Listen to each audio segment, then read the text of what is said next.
그동안 베트남이 한국과 박항서 감독에 대한 무례하고 파렴치한 행태들이 다 이유가 있었다는 이야기가 나오고 있습니다. 그것은 바로 베트남 내 일본 자본의 영향을 받은 친일 기업들과 언론들이 의도적으로 베트남 내에서 혐한을 퍼뜨리고 있었다는 것들이 밝혀졌습니다. 바쁘시겠지만 구독과 좋아요 한 번씩만 부탁드리겠습니다. 스가 요시히데 일본 총리가 18일 이틀 일정으로 해외 첫 순방지인 베트남을 선택하여 하노이에 도착 후 베트남 총리 및 고위급과 회동했다고 합니다. 일본 총리가 해외 첫 순방지로 베트남을 선택한 것은 여러 가지 이유가 있겠지만 최근 베트남에서 일본이 한국보다 뒤처져 있다는 현실 때문으로 이해가 됩니다. 실제로 베트남은 삼성전자가 먹여 살리고 있다고 해도 과언이 아닐 정도로 베트남 경제에 미치는 영향이 지대합니다. 수출 기여도는 25%, GDP 기여도가 30%가 넘을 정도로 삼성의 역할은 엄청납니다.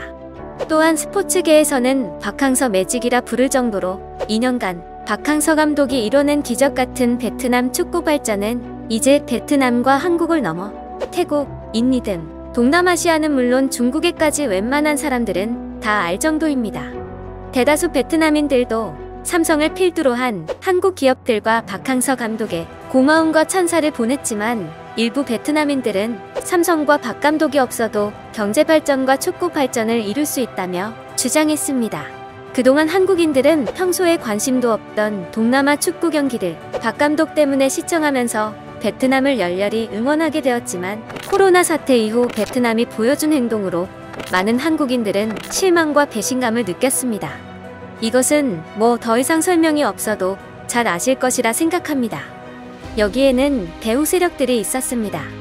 그렇게 생뚱맞게 박 감독을 몰아세우는 데에는 다름 아닌 베트남에 이미 자리 잡고 있던 거대 일본 기업들과 친일 세력들이 주도를 하고 있었던 것입니다. 그 이유가 정말 어처구니가 없습니다. 박 감독의 등장으로 인해 많은 베트남 인민들은 친한 감정이 생기게 되었고 그로 인해 베트남인들은 일본 브랜드 상품보다는 한국 브랜드 상품을 더 선호하게 되면서 결국 한국 기업들에게 베트남 시장이 잠식당하는 결과를 만들어냈다는 것입니다. 바로 베트남에서 박항서 감독의 임기는 일본 세력들에게는 치명적인 악재로 작용한 것입니다. 이에 일본 기업과 일본인들에게 한국에 대한 시기와 질투심을 낳게 만든 것입니다. 불과 10년 전만 해도 베트남 안에서 TV, 냉장고 등 가전제품은 일본의 소니, 샤프, 파나소닉이 우세하였습니다.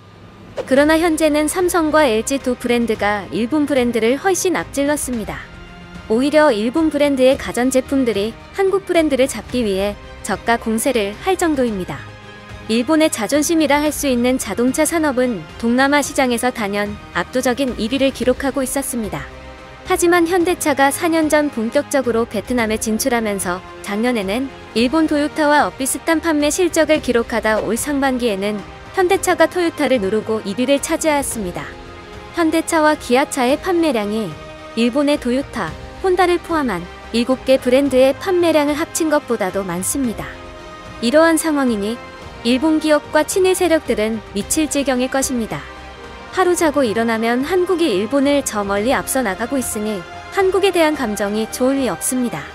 아시다시피 동남아 쪽은 일본이 먼저 선점하여 동남아는 일본에 의해 거의 장악되어 있었습니다.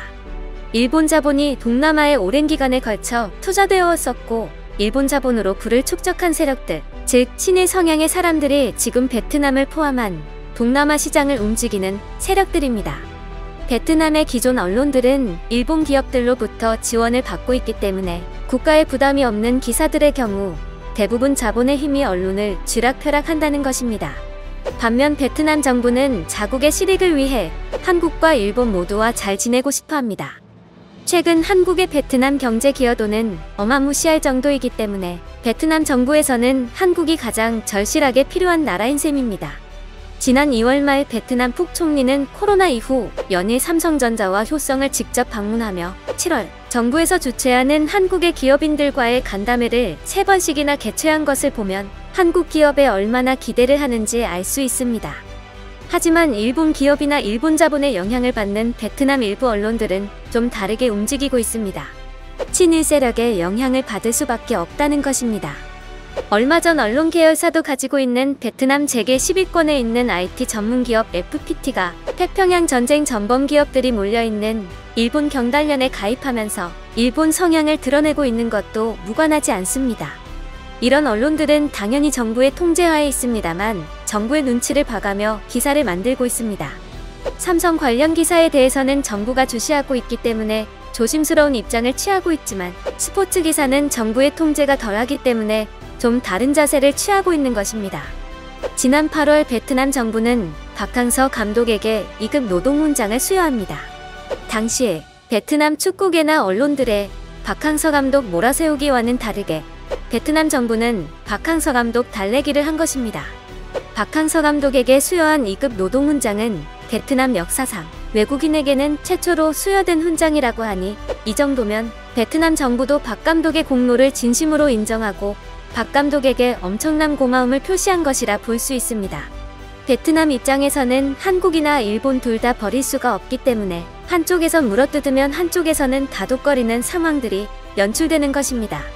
하지만 아무리 그렇다고 해도 최근 보여준 베트남인들의 행태는 실망스러운 것이 사실입니다. 그리고 일본은 당당히 경쟁을 해서 이기려는 생각보다 남을까 내려서 올라갈 생각을 하다니 역시 일본이라는 생각이 듭니다.